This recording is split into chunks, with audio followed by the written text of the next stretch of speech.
Could your choice of partner be the unseen force holding you back from your dreams?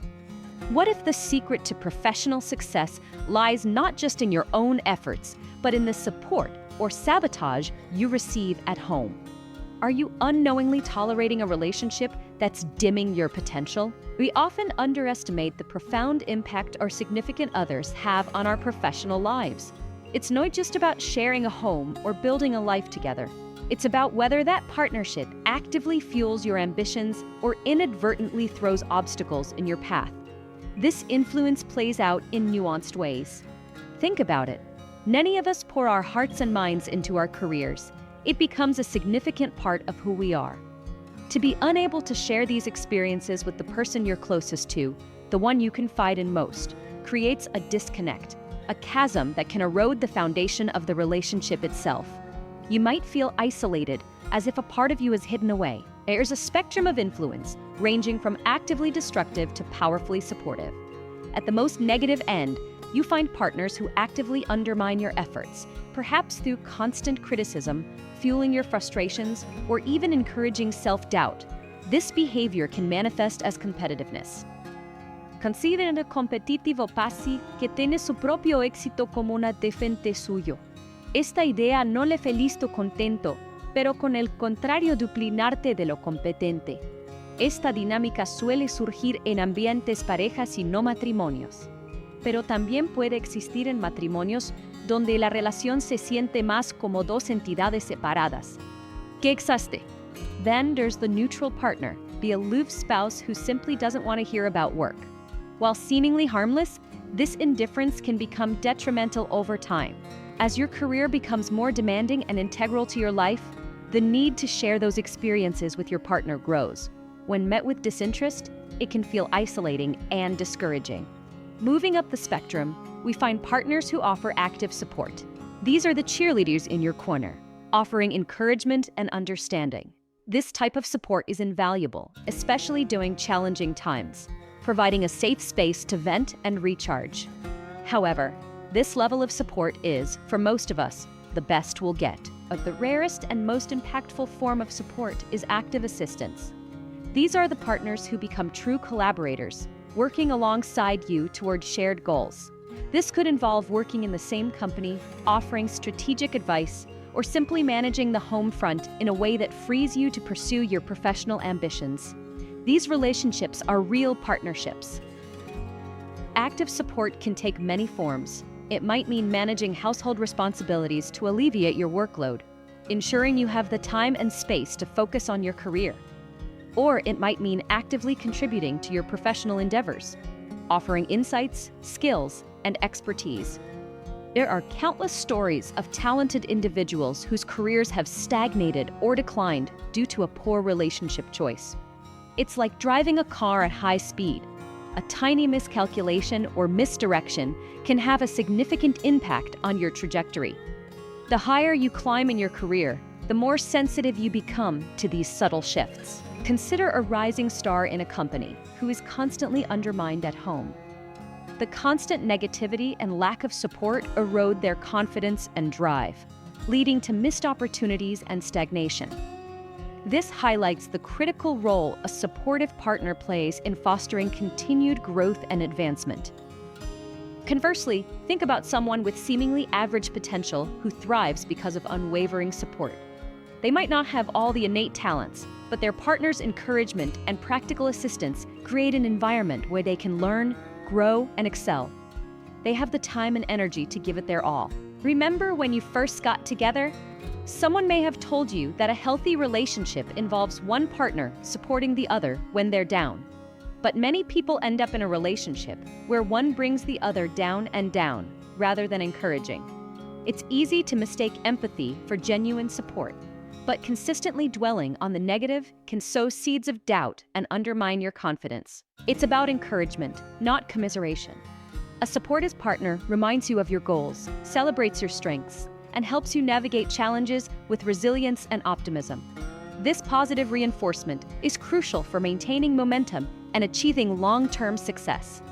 Imagine the impact of constantly being pulled down. It feels good in the moment, but the reality is you begin to internalize the negativity. you start to lose your drive and focus. Over time, this can lead to a self-fulfilling prophecy, where you begin to doubt your abilities and ultimately underachieve. Considera la individual que constantemente entrega el trabajo a casa, solo para llegar con rechas o indiferencias. El pareja, en un intento de ayudar, puede sugerir distracciones o desanimar a hablar de asuntos que relacionan el trabajo. Mientras la idea esté por intención, el acerco efectivamente castiga a la individua y le refuerza la renuncia. The individual then avoids talking about work with their partner and ends up avoiding work altogether. The partner unintentionally creates a positive feedback loop around not working. Over time, this can lead to a decline in motivation and performance, as the individual subconsciously associates work with negativity and seeks refuge in other activities. The real issue is often that the spouse still wants to enjoy the benefits of a high-powered career, the income, the status, the travel, without the pain and commitment. This creates a situation that is untenable, as the individual is constantly punished for the very thing that enables their lifestyle. Eventually, a breaking point is reached. A conversation needs to happen. This talk needs to communicate needs. I need to talk about my job to process it, or I need to work through this problem aloud. It's important to communicate the kind of support that is helpful versus the well-intentioned advice that is not. Often, a spouse's advice is well-meaning but ultimately self-serving. Relax and watch TV might be their way of escaping. That's where clear communication comes in. The other spouse needs to translate the feelings to get the right support. Explain that you're upset, and that's why you need to work. This scenario underscores the importance of understanding your partner's needs and providing support in a way that aligns with their goals.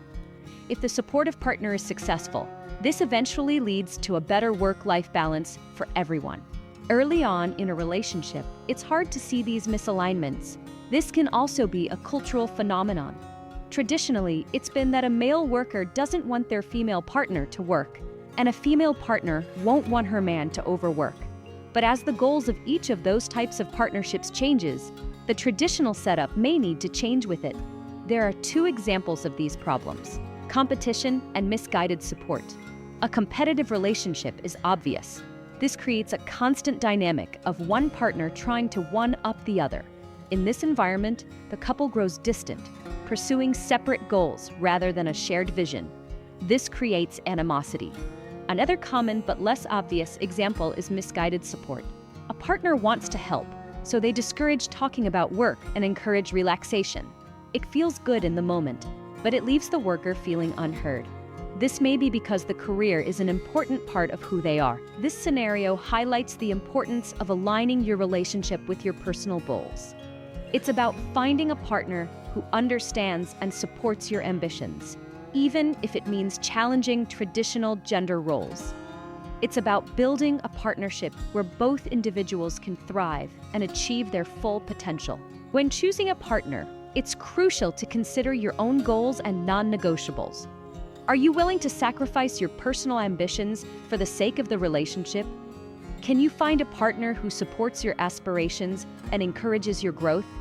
These are fundamental questions that can shape the course of your life.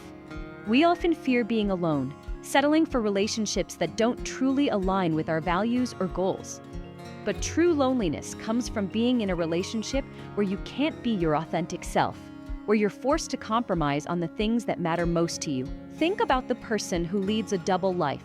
At work, they're driven and ambitious, but at home, they have to suppress their passions and interests to appease their partner.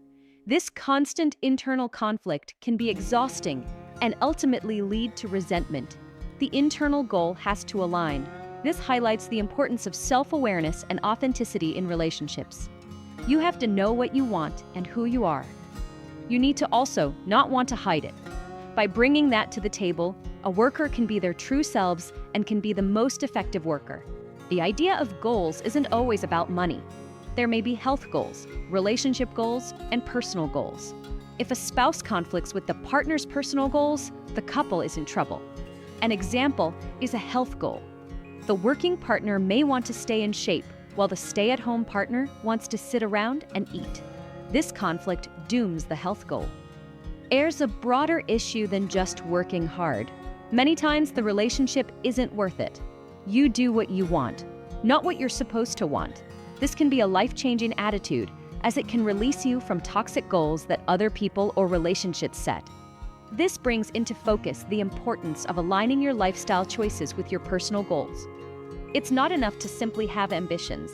You must also create an environment that supports their achievement. This includes choosing a partner who shares your values and encourages you to pursue your passions. Ultimately, a worker should choose a partner by who they will become. Who do you want to become? Once you know this, you can find someone to help you grow into that. This also underscores the impact of our relationships on our personal growth. We become like the people we spend the most time with. Choose wisely. This might involve taking the best qualities from each other and integrating them into our own personalities. This can create a synergistic effect where both individuals become stronger and more well-rounded. It's also important to note that a spouse or partner doesn't have to be toxic to be unhelpful. They just have to be misaligned. And in the best-case scenario, that alignment also includes understanding, trust, and support. Once you have a person that fits this description, you know they're good for you. This trust is key. Your partner knows you want what's best for them and that you can work in the same direction. And the advantage you both have is that you have the same goal. When one wins, the other wins. This means less conflict and more trust. This kind of arrangement, where the couple is aligned, leads to protection of each other's time and energy. Time and energy isn't wasted on drama. And in a misaligned relationship, people can capitalize on drama to interfere with each other's goals. This level of alignment may be obvious to people outside of the relationship, that two people share the same goal. Other than that, one of the best things a couple can do is protect one another and also protect each other when they pick the wrong fight. It can work out great for the couple. These couples are a team. If one team wins, the other wins, but it takes a level of all in to get there. And the dynamic isn't just the same for workers. Relationships of all kinds work best when all parties are all in. How does one get there? Marriage is one option. While a marriage is only a piece of paper, it signals commitment to a certain goal. At the end of the day, it signals this will be a relationship that lasts the test of time, and that goal should be to grow. Growth is the key. The relationship should be oriented toward it. And we need to get rid of this traditional goal that puts so much on the marriage.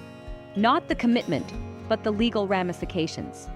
A couple should ask themselves the following questions to get better. How will we add value to each other's lives? What are you going to learn from me? What am I going to learn from you?